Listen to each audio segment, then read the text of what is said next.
आराध्या ही तशी मध्यमवर्गीय घरातील मुलगी, पण एकुलती एक असल्याने रविशंकर सराफ म्हणजेच तिच्या वडिलांनी तिला खूप लाडात वाढवलं होतं.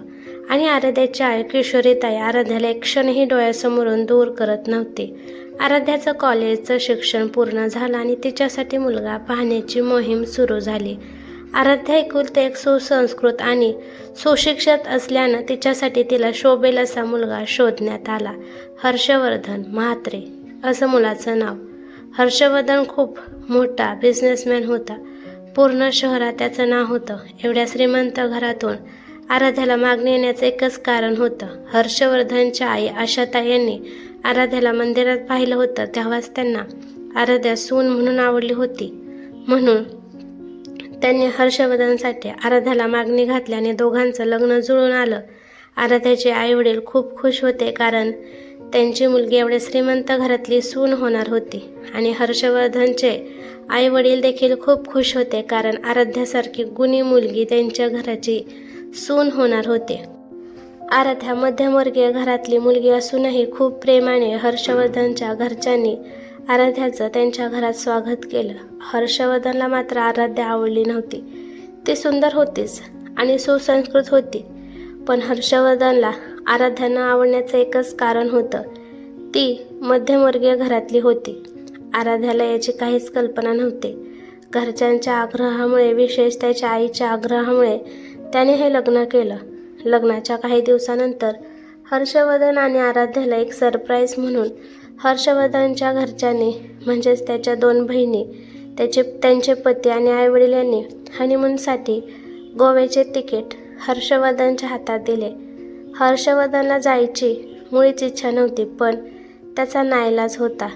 आराध्या मात्र खूप खुश होती, कारण हर्षवर्धनच्या मनात तिच्यासाठी काय आहे याची तिला पुसटशीही कल्पना नव्हती. गोव्याची फ्लाईट उद्याची होती, म्हणून आराध्या खूप आनंदाने पॅकिंग करत होती. सकाळी हर्षवर्धन आणि आराध्या गोव्याला जायला रवाना झाले. हर्षवर्धनच्या बहिणी दोघांना खूप चिडवत होत्या. आराध्या लाजली, पण हर्षवर्धन मात्र रागाने त्यांच्याकडे पाहत होता. गोव्याला पोहोचल्यावर हर्षवर्धनने आईला कॉल केला आणि सुखरूप पोहोचल्याचे कळवलं. घरातले सगळे खुश होते, कारण त्यांचा एकुलता एक मुलगा आणि भावाच्या नवीन आयुष्याला आता सुरुवात होणार होती. आराध्याही आपल्या नवीन आयुष्याची स्वप्न रंगवत होते, पण हर्षवर्धनच्या मनात काही वेगळंच चाललं होतं. त्याला आराध्याला सगळं खरं सांगायचं होतं आणि चांगली वेळ बघून त्याने आराध्याला सगळं सांगायचं ठरवलं. रात्री जेवणानंतर आराध्या बेडवर बसली होती आणि हर्षवर्धनची वाट बघत होते, पण हर्षवर्धन मात्र हॉटेलच्या गार्डनमध्ये अस्वस्थ होऊन फेऱ्या मारत होता. थोड्या वेळानंतर त्याने आराध्याला सगळं खरं सांगायचं म्हणून तो रूममध्ये आला, पण आराध्याला बघून तो जे काही तिला सांगायला आला होता ते विसरला, कारण तिने लाल साडी नेसली होती. ती तिच्या गोऱ्या अंगावर खूप खुलून दिसत होती. तिने परिपूर्ण असा शृंगार केला होता. तिचं सौंदर्य पाहून तो सगळं विसरला. हर्षवर्धनला रूममध्ये बघून आराध्या शहारली. हर्षवर्धन सगळं काही विसरून तिच्याजवळ येऊ लागला. तो जसजसा तिच्याजवळ येत होता, तसतशी तिच्या हृदयात धडधड वाढत होती. ती बेडवर बसली होती. हर्षवर्धन तिच्याजवळ आला आणि तिचा हात हातात घेत त्याने तिच्या हातावर हलकासा किस केला आणि त्या रात्री दोघे एकमेकांच्या जवळ आले. पण मन मात्र एक होऊ शकलं नाही. सकाळी आराध्या उठली आणि बाजूला हर्षवर्धनला बघून रात्रीचं सगळं आठवून लाजले आणि हळूच हर्षवर्धनच्या कपाळावर किस केलं. थोड्या वेळाने हर्षवर्धन उठला. रात्री जे काही झालं त्याने तो खूप खुश होता, पण ते त्याच्यासाठी प्रेम नव्हतं. तो फक्त एक क्षण होता त्याचा. आता त्याने आराध्याला फसवायचं ठरवलं आणि आराध्या मात्र या सगळ्याला प्रेम समजत होते. हनीमून नंतर घरी आल्यावर आशाताई खूप खुश होत्या, कारण आता त्यांना नातवाचं तोंड बघण्याची इच्छा होती. 7 महिन्यानंतर हर्षवर्धनने आराध्याच्या विश्वासाचा पूर्ण फायदा घेतला होता आणि ती पतिप्रेम म्हणून निस्वार्थपणे त्याला सर्वस्व देऊन बसले होते. आराध्याची तब्येत आज सकाळपासूनच ठीक नव्हती. त्याकडे तिने फारसं लक्ष न देता ती मंदिरात गेली. आशाताई, आराध्याची सासूबाई आणि आराध्या मंदिरातून घरी आल्या आणि दारातच आराध्याला चक्कर येऊन ती खाली पडली. लगेच आराध्याच्या सासूबाईंनी डॉक्टरांना बोलवून घेतलं. डॉक्टरांनी आराध्या आई होण्याची आनंदाची बातमी आशाताईंना दिली. हे ऐकून त्यांच्या आनंदाला आज ठिकाणच नव्हता. एक गोड बातमी हर्षवर्धनला कधी सांगते असं झालं होतं. आराध्याला तर आशाताईंनी ऑफिसमध्ये कॉल केला तर कळलं की हर्षवर्धन मीटिंगसाठी बाहेर गेला होता. त्याने हर्षवर्धनला कॉल करून घरी लवकर यायला सांगितलं. आराध्या तर हर्षवर्धनची वाटच बघत होती, कारण तिला ही गोड बातमी स्वतः त्याला सांगायची होती. हर्षवर्धन संध्याकाळी ऑफिसमधून लवकर घरी आला. काहीतरी महत्त्वाचं सांगायचं असेल त्याला वाटलं आईला. हर्षवर्धन घरात आलेलं पाहून आराध्या हर्षवर्धनजवळ गेली आणि आनंदाने हर्षवर्धनला तो बाबा होणार आहे ही गोड बातमी सांगू लागली. हे ऐकून हर्षवर्धन जरा बिथरलाच, कारण तो तिच्यावर प्रेम करत नव्हताच. तो फक्त आराध्यासोबत टाईमपास करत होता, कारण हर्षवर्धनला त्याच्या मते त्याच्या स्टेटसची मुलगी बायको म्हणून हवी होती आणि आराध्या मध्यमवर्गीय घरातली मुलगी होती. म्हणून त्याने आराध्याला सगळं खरं सांगितलं की तो तिच्याबरोबर फक्त टाईमपास करत होता. त्याचं तिच्यावर कधीच प्रेम नव्हतं. हर्षवर्धनने खूप अपशब्द वापरून अपमान करत आराध्याला खरं सांगितलं. ती आतून खूप हादरली होती. आज लग्नानंतर ती पहिल्यांदा हर्षवर्धनचं खरं रूप पाहत होती. आजवर तिने ज्याच्यावर खरं प्रेम केलं होतं, विश्वास ठेवून आपलं सर्वस्व दिलं होतं, आज तोच त्या प्रेमाला वासनेचं नाव देत होता. हर्षवर्धनने तिला आणि मुलाला दोघांच्या स्वीकारायला नकार दिला. ते मूल दुसऱ्या कुणाचं तरी आहे असं सांगत भविष्यात त्या मुलाला माझं नाव देऊ नकोस अशी आराध्याला धमकी दिली. आराध्या हे सगळं शांत ऐकत होती. हर्षवर्धनच्या आवाजाने त्याचे आईवडील त्याच्या बेडरूममध्ये आले होते आणि हर्षवर्धनचं हे सगळं बोलणं ऐकून हादरले होते. आशाताईंना हे सगळं सहन झालं नाही. त्याने हर्षवर्धनवर हात उगारला आणि आपल्या संस्कारांना दोष देत त्या रडू लागल्या. हर्षवर्धनचे वडील अजितराव हर्षवर्धनला समजवण्याचा प्रयत्न करत होते, पण हर्षवर्धन काहीही समजून घ्यायला तयारच नव्हता. आराध्याच्या मनावर नकळत या सगळ्याचा खोलवर परिणाम झाला होता. ती काही न बोलताच शांतपणे तिथेच बसली. आशाताईंनी आराध्याला असं बघून त्यांच्या मुलींना स्वाती आणि ज्योतीला कॉल केला आणि बोलवून घेतलं. हर्षवर्धन हे सगळं बघून घरातून रागातच निघून गेला. या सगळ्यात त्याला त्याची चूक कुठेच दिसत नव्हती. इथे आराध्या एकाच ठिकाणी बसून होती. कुणाशी काही बोलत नव्हती की तिने काही खाल्लं नव्हतं.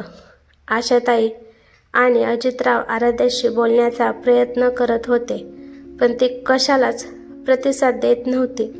थोड्याच वेळात स्वाती आणि तिचे पती साहिल तिथे पोहोचले. आराध्याला आणि आईवडिलांना असं बघून त्या दोघींनी त्यांना सावरण्याचा प्रयत्न केला. थोड्याच वेळात ज्योती आणि तिचे पती जयवंत तिथे आले. लगेच डॉक्टराला बोलवून घेतलं आणि आराध्याचं चेकअप करून घेतलं, कारण एवढ्या मोठ्या धक्क्याने तिला व तिच्या बाळाला काही इजा झाली आहे का ह्याची सगळ्यांना काळजी होती. पण डॉक्टरांनी तसं काही नाही, सगळं ठीक आहे असं सांगितलं आणि ते निघून गेले. हर्षवर्धनला जयवंतने कॉल केला, पण हर्षवर्धनने कॉल उचलला नाही. त्या रात्री हर्षवर्धन घरीच आला नाही. स्वाती, साहिल आणि ज्योती जयवंत रात्रभर तिथेच थांबले. हर्षवर्धन दुसऱ्या दिवशी सकाळी घरी आला तेव्हा स्वातीचा राग अनावर झाला आणि तिने त्याला जाब विचारला. तो घरी येताच स्वातीचा राग पण उत्तर म्हणून हर्षवर्धनने काल रात्री जे सगळ्यांना सांगितलं होतं तेच तिलाही सांगितलं. हे सगळं सांगताना त्याला कुठेच पश्चाताप वाटत नव्हता की चूक वाटत नव्हती.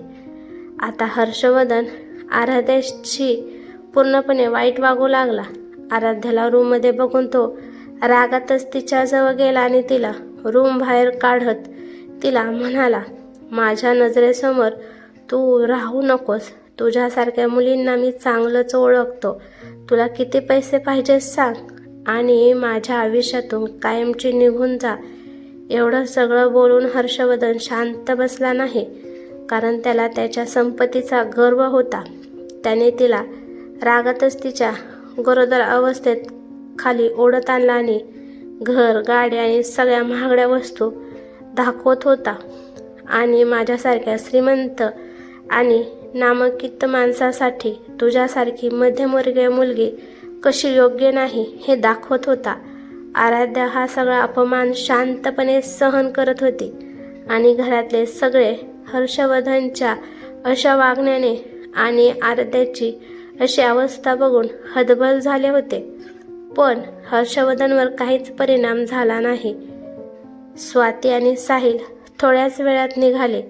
ज्योती आणि जयवंत पूर्ण दिवस तिथे थांबणार होते. ज्योतीने आईला धीर देत आराध्याची काळजी घ्यायला सांगितली.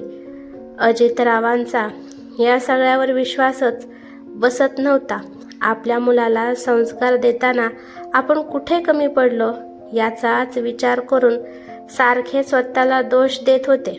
ज्योती आणि जयवंतने आई वडिलांची समजूत काढली. ज्योती आराध्याजवळ जाऊन तिलाही समजवण्याचा प्रयत्न करत होती, पण आराध्या शांतच होती. ज्योती आणि जयवंतही संध्याकाळी निघून गेले. आता यापुढे सगळ्या संकटांना आणि जाचाला एकटे आराध्याला सामोरं जायचं होतं. आराध्याने हळूहळू सगळं ठीक होईल म्हणून दुर्लक्ष करीत तिच्या होणाऱ्या बाळासाठी जगायचं ठरवलं. 9 महिन्यानंतर आराध्याने गोंडस बाळाला जन्म दिला. जेव्हा आराध्याला प्रसूती वेदना होत होत्या तेव्हा हर्षवर्धन घरातच होता. तिच्या अशा वेळेतही त्याने तिच्याकडे दुर्लक्ष केलं. आशाताईंनी अजितरावांना ऑफिसमधून घरी बोलवून घेतलं. आराध्याला हॉस्पिटलला नेत असताना हर्षवर्धन वडिलांना म्हणाला, पप्पा, हॉस्पिटलमध्ये माझ्या नावाशी हिचं नाव जोडू नका. हर्षवर्धनच्या वडिलांना हे सगळं ऐकून धक्काच बसला, कारण आराध्याच्या अशा वेळेतही त्याला तिची काळजी नव्हती. काळजी होती ती फक्त त्याच्या प्रतिष्ठित नावाची. आणि अशा प्रकारे आराध्या हॉस्पिटलला पोहोचली. 5 दिवसानंतर आराध्याला हॉस्पिटलमधून घरी आणणार होते, म्हणून तिच्या स्वागताला स्वाती आणि साहिल, ज्योती आणि जयवंत ही आले होते. मामीचं स्वागत करायचे म्हणून स्वाती आणि साहिलची मुलगी राधा आणि मुलगा शिव आणि जयवंतच्या मुली स्वरा आणि अंजली यांनी खूप डेकोरेशन केलं होतं. आणि छोट्याशा पाहुण्यासाठी घरातल्या लहान मोठ्यांनी खूप खेळणी आणि गिफ्ट आणली होती. एकंदरीत खूप उत्साहाचं वातावरण होतं घरात, तेही कित्येक महिन्यांनी. कारण हर्षवर्धनच्या अशा वागण्याने घराचं वातावरण बिघडलं होतं. हर्षवर्धन घरातली सगळ्यांची गडबड बघत होता. आराध्या आणि तिच्या बाळासाठी एवढी सगळी तयारी बघून त्याला राग आला होता. हॉस्पिटलमध्ये आराध्याला घ्यायला अजितराव गेले होते, कारण ते आराध्याला मुलीप्रमाणे मानत होते. आई वडिलांचं कर्तव्य आराध्याच्या बाबतीत आता आशाताई आणि अजितराव चांगल्या प्रकारे पार पाडत होते, असं त्या दोघांनी मनाशी ठरवलं होतं. कारण त्यांच्या मुलाने खूप मोठी चूक केली होती, त्याची भरपाई तर ते करू शकत नव्हते. पण आराध्याला या सगळ्यातून सावरून तिच्या बाळाच्या आणि तिच्या पाठीशी भक्कमपणे उभं राहायचं त्यांनी पक्क ठरवलं होतं. आराध्याला घेऊन अजितराव आले. आराध्या गाडीतून खाली उतरली. हर्षवर्धन त्याच्या रूमच्या गॅलरीतून हे सगळं बघत होता. सगळ्यांनी आराध्याचं आनंदात स्वागत केलं. जरी हर्षवर्धन त्या बाळाला स्वतःचं मानत नव्हता, तरी आशाताई यांनी नातू म्हणून त्या बाळाचा आनंदाने स्वीकार केला होता. आणि नातवाच्या येण्याने आशाताई आणि अजितरावांच्या चेहऱ्यावरचा आनंद स्पष्ट दिसत होता. आराध्या हे बाळाच्या येण्याने थोडीफार का होईना पण सुखावली होती. बाळाला पाहून तरी सगळं ठीक होईल अशी तिला आशा होती. आराध्याला बेडरूमकडे घेऊन ज्योती, स्वाती आणि आशाताई गेल्या. हर्षवर्धन बेडरूममध्ये होता. आराध्या येताना बघून रागातच तिला दारातच अडवून म्हणाला, या रूममध्ये आणि माझ्या आयुष्यात तुला जागा नाही. असं म्हणत हर्षवर्धनने आराध्याचे कपडे बॅगमध्ये भरून तिला ओढत ओढत घरात कामाला असलेल्या नोकरांच्या रूमजवळ नेलं आणि तिथेच एका रूममध्ये बॅग फेकत आराध्याला तिथेच राहायची धमकी दिली आणि आराध्याला म्हणाला, आजपासून या मुलाला मध्यमवर्गीय घरात जसं राहतात तसं राहायची सवय लाव. उगाच एवढं मोठं घर बघून श्रीमंतीत राहायची सवय या मुलाला लावू नकोस. हा सगळा प्रकार घरातले सगळे बघत होते. आशाताईंनी हर्षवर्धनला बोलवणार तोच आराध्याने काही नका बोलो असा इशारा करत हात जोडले. आशाताईंनी आराध्याला जी रूम हर्षवर्धनने दिली होती ती नोकराकडून साफ करून घेतली आणि आराध्याची राहायची सोय केली. त्या खोलीत आराध्याने राहणं कोणालाच आवडलं नव्हतं, पण आराध्याने सांगितलं की मला या सगळ्या गोष्टीची सवय करून घ्यायला हवी, म्हणून कोणी वाईट वाटून घेऊ नका. साहिलला हे सगळं बघून खूप राग आला. तो लगेचच स्वातीला घेऊन निघून गेला. त्यांच्या पाठोपाठ ज्योती आणि जयवंतही निघाले. हर्षवर्धनला मात्र कोणाचीच पर्वा नव्हती. तो असा कसा काय वागू शकतो याचं आश्चर्य अजितरावांना वाटत होतं, कारण हर्षवर्धन तसा नव्हता. पैसा आणि प्रतिष्ठेने हर्षवर्धन आता असा बनला होता. नात्यापेक्षा हर्षवर्धनला आता पैसा, त्याचं स्टेटस महत्त्वाचं वाटत होतं. हा पैसा आणि स्टेटसमुळे हर्षवर्धन त्याच्या परिवारापासून दूर जात होता आणि आराध्यासारखी बायको त्याने गमावली होती. तो आराध्याला सतत ती मध्यमवर्गीय असल्याची जाणीव करून देत होता. आराध्या आता सगळं शांतपणे सहन करत होती, फक्त आणि फक्त तिच्या बाळासाठी. पण हर्षवर्धनने तिला त्रास देणंही बंद केलं नाही. आराध्याला आता या सगळ्याची सवय होत चालली होती. एवढं सगळं होऊनही आराध्याने आपल्या आईवडिलापासून सगळं लपवून ठेवलं होतं. पण शेवटी ते आईवडील होते तिचे. तिने काही सांगितलं नाही तरी त्यांना समजत होतं आणि हर्षवर्धनच्या वागण्यात झालेल्या बदलामुळे पण त्यांना समजत होतं की आराध्याबरोबर काहीतरी वाईट होतंय. आशाताई आणि अजितरावांनाही आराध्याने तिच्या आईवडिलांना काहीही न सांगण्याची शपथ घेतली होती. हर्षवर्धन आराध्याला सतत त्रास देत आणि अपमान करत अपशब्द बोलायचा. आराध्याला हे सतत बोलणं अजितराव आणि आशाताई यांना सहन होत नव्हतं, पण आराध्याने प्रेमळपणे सांगितल्यामुळे काही न बोलू आणि माझ्यामुळे वाद नको असा आग्रह केल्यामुळे तेही आता शांत होते. आराध्या तिच्या बाळाला बघून सगळं सहन करत होती. हर्षवर्धनला आता त्याच्या स्टेटसला शोभेल अशी बायको हवी होती. त्याने आईला, आशाताईंना सगळं सांगायचा प्रयत्न केला, पण आशाताईंनी दुर्लक्ष केलं. हर्षवर्धनला आता समजलं होतं की त्याच्या दुसऱ्या लग्नाला कोणीही सहमती देणार नाही.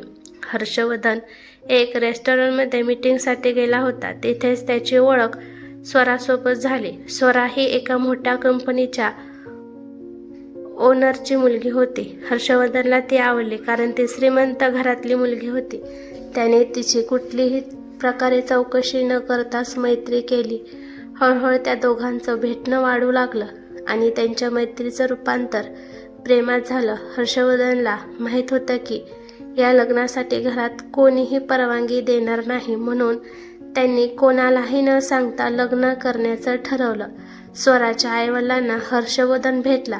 त्यांचीही या लग्नासाठी सहमती होती. दुसऱ्या दिवशी त्यांनी ठरल्याप्रमाणे मंदिरात लग्न केले. हर्षवर्धनला आता घरात काय होईल याची पूर्ण कल्पना होती, पण या सगळ्यासाठी तो तयार होता, फक्त स्वरासाठी. हर्षवर्धन आणि स्वरा घरी आले. आशाताई आणि अजितराव नातवाबरोबर खेळत होते. आराध्या बाजूलाच बसली होती. हर्षवर्धन आणि स्वराला बघून सगळे हादरले. हा एक नवीन धक्का होता सगळ्यांसाठी. आराध्याला थोडीफार जी आशा होती ती सगळं ठीक होईल, ती आता नाहीशी झाली. अजितरावांचा राग आता अनावर झाला आणि त्यांनी हर्षवर्धनला घरात घ्यायला नकार दिला.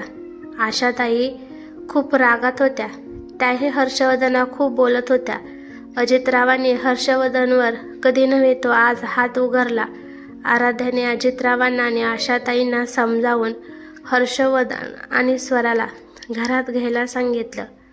आता आराध्याचा त्रास जास्तच वाढणार होता, पण आराध्याला खुश राहण्यासाठी तिचं बाळ पुरेसं होतं आणि आईवडिलांसारखे सासू सासरे तिच्याबरोबर होते.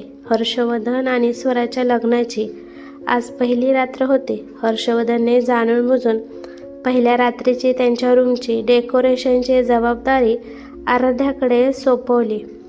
आराध्याने डेकोरेशनची जबाबदारी घेतली खरी, पण तिला आतून खूप त्रास होत होता. कारण तिच्याच बेडरूममध्ये, तिच्याच बेडवर, तिच्याच नवऱ्याबरोबर दुसऱ्या कोणत्या बाईची पहिली रात्र होती आणि त्या रात्रीची सजावट ती स्वतः करत होती. तिच्यासाठी हे सगळं खूप भयंकर होतं. आशाताई हे बघत होत्या आणि आराध्याच्या मनाची घालमेल त्यांना अगदी स्पष्ट समजत होती. या सगळ्यात कमी म्हणून हर्षवर्धनने मुद्दाम आराध्याच्या समोर स्वराला जवळ ओढत मिठीत घेतलं. आराध्याचं लक्ष त्या दोघांकडे गेलं. स्वराने बघितलं की आराध्या त्याच्याकडे बघत होती. तिनेही आराध्याला त्रास व्हावा म्हणून निर्लज्जपणाचा कळस गाठला. तिने हर्षवर्धनला किस केलं, तेही ओठांवर. हे सगळं बघून आराध्याला अक्षरशः लाज वाटली. तिने मान खाली घातली आणि दुर्लक्ष करत तिचं काम करू लागली. हे सगळं बघून तिच्या डोळ्यात पाणी आलं होतं. का कुणास ठाऊक हर्षवर्धन आपल्याला परत मिळणार नाही असे तिने मनाला समजावलं होतं. पण हर्षवर्धनला दुसऱ्या कोणातरी अशा अवस्थेत बघून तिला त्रास होत होता. एकंदरीत ती हर्षवर्धनवर अजूनही प्रेम करत होती. रात्रीचे 3 वाजले होते, पण आराध्याला काही केल्या झोप लागत नव्हती. कारणही तसंच होतं. आपल्या नवऱ्याला दुसऱ्या बाईबरोबर कुठली बायको सहन करणार होती. सतत त्या दोघात काही घडलं असणार हेच विचार येत होते. तिच्या या विचारांनीच तिला झोप लागत नव्हती. त्या दोघात जे होणार होतं ते थांबणार नव्हतं. तिच्या बेचैन होण्याने आणि विचारामुळे हर्षवर्धनच्या आयुष्यातली ती पहिली रात्र नव्हती. मुळेच तो मानत नसला तरी आराध्यासोबत घालवलेली ती रात्रच त्याची पहिली रात्र होती. आज 2 शरीर आणि 2 मन एकत्र येणार नव्हती, तर आज पैसा आणि स्टेटस एकत्र येणार होते. सकाळी हर्षवर्धन लवकर उठला आणि ऑफिसला निघून गेला. स्वरा मात्र तशीच लोळून पडली होती. 11 वाजता स्वरा उठली आणि अंघोळ न करताच टी शर्ट आणि छोट्या स्कर्टवरच कपडे बदलत खाली आले. आशाताई आणि अजितराव तसेच घरातले सगळे नोकरही स्वराकडे एकटक पाहत होते, पण तिला त्याचा काहीच फरक पडत नव्हता. आशाताई रागाने तिला वर जाऊन आंघोळ करून स्वच्छ होण्यास सांगितले आणि खाली येताना नीट कपडे घालायला सांगितले. स्वराला खूप राग आला आणि तिने रडत रडत हर्षवर्धनला कॉल करून सगळं सांगितलं. हर्षवर्धनने स्वराला समजावून संध्याकाळी बाहेर डिनरला जाण्याचं प्रॉमिस केलं. या सगळ्यात आराध्या मात्र कुठेच नव्हती, कारण ती बाळाला घेऊन हॉस्पिटलला गेली होती. स्वरा आंघोळ करून खाली आली खरी, पण छोट्या जीन्सवर आणि टी शर्टवर होती. तसं वागणं कोणालाही आवडलं नाही. अजितराव ऑफिसला जाणार होते. तोच स्वराला असं बघून न बघितल्यासारखं वागत होते आणि हर्षवर्धनला कॉल करत सांगितलं, छोटे कपडे न घालता अंग झाकेल इतपत कपडे वापर. कारण एकच होते अजितराव, जुन्या विचारांचे नव्हते, पण घरात नोकर होते आणि स्वतः त्यांनाही स्वराच्या अशा कपड्यावर थोडंसं अवघडल्यासारखं वाटत होतं. हर्षवर्धनने समजवलं म्हणून वडिलांना अजितराव हो सांगितलं आणि कॉल ठेवला. त्याचवेळी आराध्या आली आणि आशाताईंनी घडलेला प्रकार आराध्याला सांगितला. आराध्याने आशाताईकडे लक्ष दिलं आणि समजावलं, तिला सवय नसेल आई या सगळ्याची. साडी नेसायला, लवकर उठायला शिकेल हळूहळू. नाही शिकली तर आपण शिकूयात. आशाताई शांत सगळे एकत्र होत्या आणि एकटक आराध्याकडे पाहत होत्या. त्या मनात एकच विचार करत होत्या, आपल्याबरोबर वाईट वागणाऱ्या माणसाबरोबर एवढं चांगलं कोण वागू शकतं? दुपारी जेवायला स्वराला बोलवण्यासाठी रामूला, घरातला नोकर, आराध्याने तिच्या रूममध्ये पाठवलं. पण स्वराने त्या नोकराच्या अंगावर फ्लावर पॉट फेकून मारला आणि कारण तिला राग आला की आशाताई साडी घालायला सांगत होत्या. या अगोदर घरातल्या नोकरासोबत असा कोणी वागत नव्हतं, कारण वर्षानुवर्ष हे नोकर त्या कुटुंबासाठी काम करत होते आणि त्यांनाही घरातल्यासारखं मान देत होते.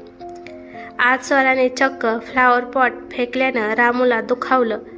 त्यामुळे आशाताई यांचा राग अनावर झाला आणि त्या रागातच स्वराच्या रूममध्ये गेल्या.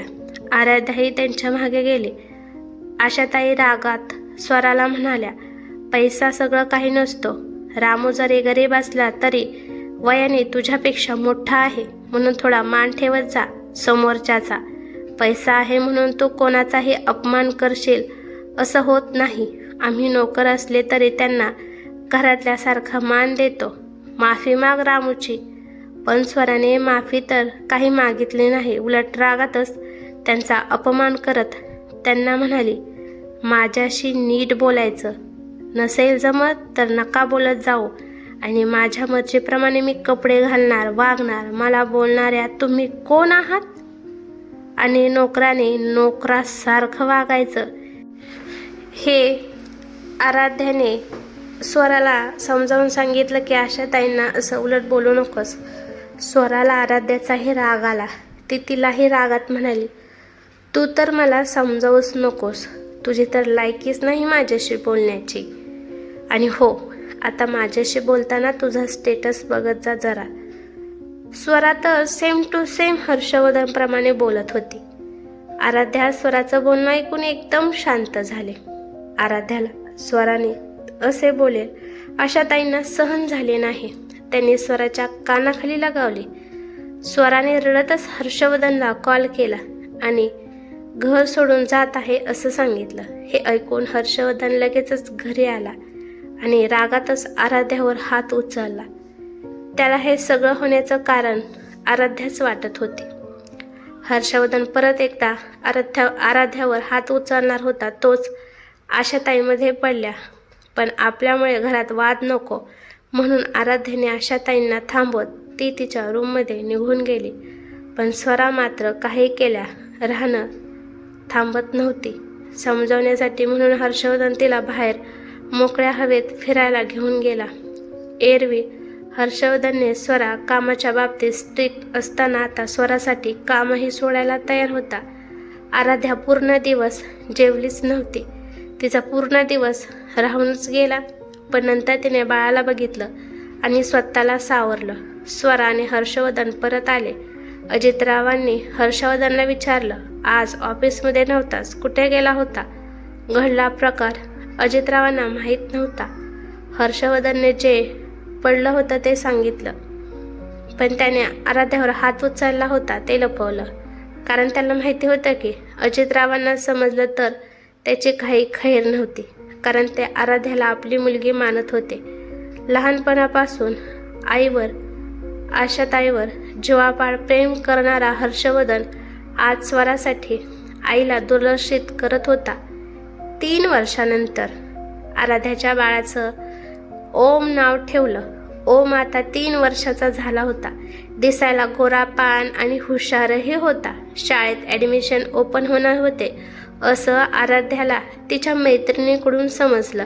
शाळा प्रायव्हेट इंग्लिश मीडियमची होती. फी खूप होती, पण फी भरण्यासाठी आराध्या कोणावर अवलंबून न राहता जॉब करून पैसे कमवण्याचं ठरवलं होतं तिने.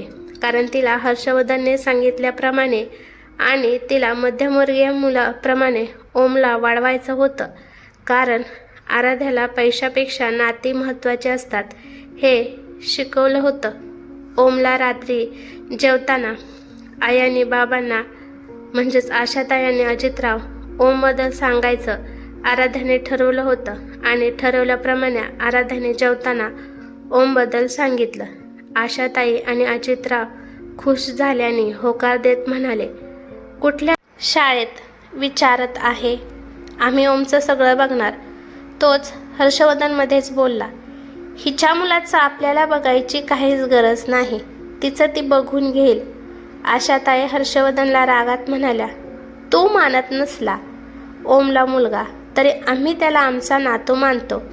अजितराव म्हणाले, बघे ना ओमच्या पूर्ण शिक्षणाचं, तू टेन्शन नको घेऊस. तुझ्याकडून 1 रुपयाही तू देऊ नकोस त्याच्यासाठी.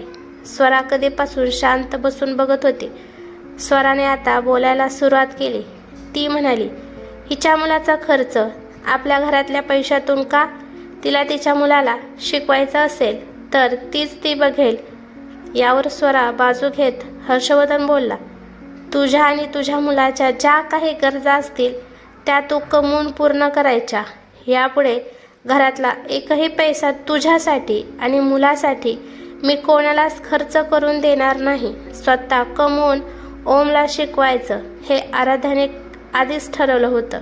तिने हात जोडत हर्षवर्धन आणि स्वराला सांगितलं, तुमच्याकडून मला आणि माझ्या बाळाला काहीही मदत नको. यापुढे माझ्या आणि ओमच्या ज्या काही गरजा असतील त्या मी पूर्ण करेन. माझं बाळ माझी जबाबदारी आहे. हर्षवर्धनला टेटस आणि पैशाची गुर्मी दाखवायला 2 व्यक्ती मिळाल्या होत्या, आराध्या आणि ओम. 3 वर्षानंतर ओम आता 5 वर्षाचा झाला होता. आराध्या ही एका मोठ्या ज्वेलरी शॉपमध्ये जॉब करत होती. आराध्या शिकलेली होती. तिला चांगल्या पगाराची नोकरीही मिळू शकत होती. पण आराध्याला जास्तीत जास्त त्रास व्हावा हे हर्षवर्धनच्या आयुष्याचा हेतू होता. म्हणून जेव्हा आराध्या नोकरीच्या शोधात होती तेव्हा हर्षवर्धनने तिला नोकरी मिळू नये अशी आधीच व्यवस्था करून ठेवली होती. स्वकमाईने आराध्या ओमला शिकवत होती आणि त्याचं सगळं काही बघत होती. ओमला गाण्याची आणि नवीन वाद्य शिकायची खूप आवड होती. आराध्याने तिच्या मुलाच्या मनातील ओळखून त्याला संगीत आणि वाद्याचे क्लासेस लावले. आराध्याला एवढं सगळं झेपणार नव्हतं, पण ओमची प्रत्येक इच्छा तिला पूर्ण करायची होती. म्हणून स्वतःला त्रास देत तिने पार्ट टाईम जॉब करत सगळं सुरळीत चालू ठेवलं. ओम जरी लहान असला तरी हर्षवर्धनला आराध्याद्वारे होणारा त्रास समजत होता. आराध्यावर ओम खूप प्रेम करत होता. तिला झालेला त्रास त्याला आवडत नव्हता. आता ओम पहिली शिकत होता. अभ्यास आणि संगीतात हुशार होताच, पण वाद्य वाजवण्यात एवढ्या लहान वयात पटाईत होता. आशाताई आणि अजितरावांना ओमचा अभिमान होता आणि त्यांचं ओमवर जीवापाड प्रेम होऊ लागलं. एक दिवस स्वरा आणि हर्षवर्धन पार्टीसाठी बाहेर चालले होते. ओम शाळेत पहिला आला होता. ह्या आनंदात घरात सगळ्यांना कधी सांगतो म्हणून धावतच घरात येत होता. स्वरा आणि ओम एकमेकांना धक्का लागून खाली पडले. स्वराने रागात ओमवर हात उचलणार तोच आराध्याने तिचा हात वरच्यावर पकडला. हे बघून हर्षवर्धन रागातच आराध्यावर ओरडला, तुझी हिंमत कशी झाली स्वराचा हात पकडण्याची? तुला काही बोलत नाही म्हणून त्याचा गैरफायदा घेऊ नकोस, नाहीतर. हर्षवर्धन एवढं बोलतच होता. तेवढ्यात आरडाओरडा ऐकून आशाताई खाली आल्या आणि काय झालं विचारताच ओम म्हणाला, आजी माझा चुकून धक्का लागला स्वरा आंटीला. स्वरा आंटी मला मारत होती, मम्मीने थांबवलं तिला, तर हे अंकल तर मम्मीलाच ओरडत होते. हे ऐकून हर्षवर्धनचा पारा अजूनच चढला. तो रागातच आराध्याला म्हणाला, तुझं मुलंही तुझ्यासारखं आहे, शिकव त्याला मोठ्यांचा आदर कसा करायचा. आराध्याने तोंडातून एक शब्दही न काढता ओमला घेऊन रूममध्ये गेली, कारण तिला हे आता रोजचंच होतं आणि रोजचं भांडण होतं. तिला शांत राहायचं योग्य वाटत होतं. हर्षवर्धन आणि स्वरा उशिरा पार्टीतून घरी आले. स्वरा फ्रेश होण्यासाठी बाथरूममध्ये गेली. तिच्या मोबाईलवर ग्रुप मेसेजेस येत होते, ते बघावे म्हणून हर्षवर्धनने मोबाईल हातात घेतला. मेसेज ओपन केला तर त्याला नरेंद्र नावाचा मुलगा पर्सनल मेसेज करत होता. हर्षवर्धन काय समजायचं ते समजून गेला. त्या रात्री त्याला तिच्याबद्दल काही समजले असले तरी तिला समजावून न देता ते दोघे झोपले. सकाळी उठल्यावर हर्षवर्धन स्वराबरोबर नॉर्मल वागत होता. स्वरा पुसटशी ही कल्पना नव्हती की हर्षवर्धनला तिच्या अफेअरबद्दल सगळं समजलं होतं.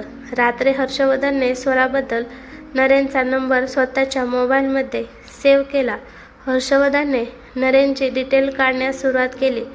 समजलं की नरेंद्र एका कॉन्ट्रॅक्ट्स होता. दिसायला गोरा आणि उंच, चांगला कमवत होता. एकंदरीत चांगल्या घरातला मुलगा होता. हर्षवर्धनने नरेंद्रला कॉल केला आणि स्वतःची माहिती सांगत भेटण्याचा आग्रह केला. नरेंद्रही तयार झाला.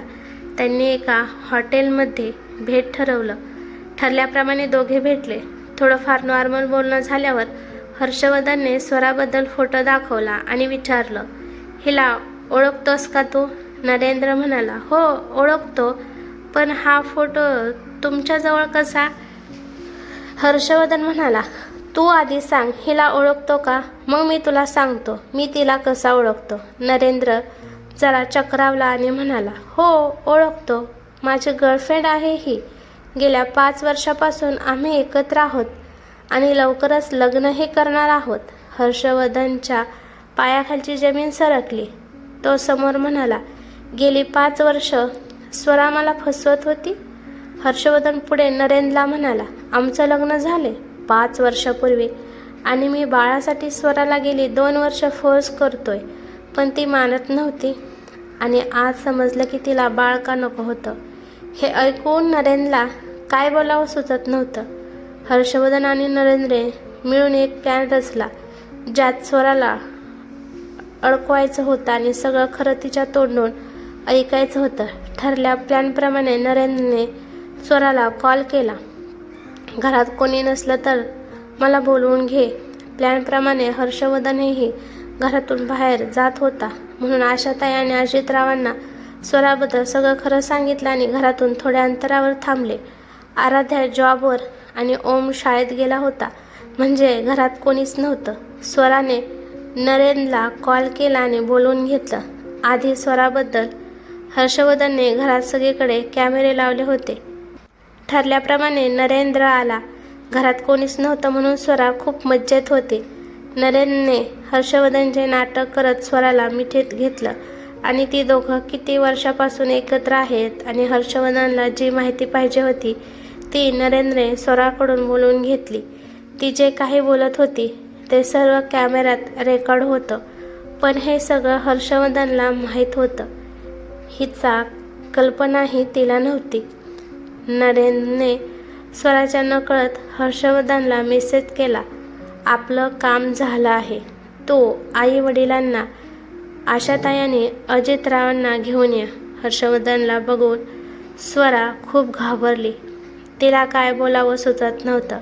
तिने नरेंद्रचा यात फसवायचं म्हणून तिला त्रास देत असल्याचं सांगितलं. हर्षवर्धनला आधीपासून सगळं माहीत होतं म्हणून त्याने रागातच स्वराच्या कानाखाली लगावली आणि म्हणाला, तुझ्यासाठी मी माझ्या आईवडिलांपासून दूर झालो.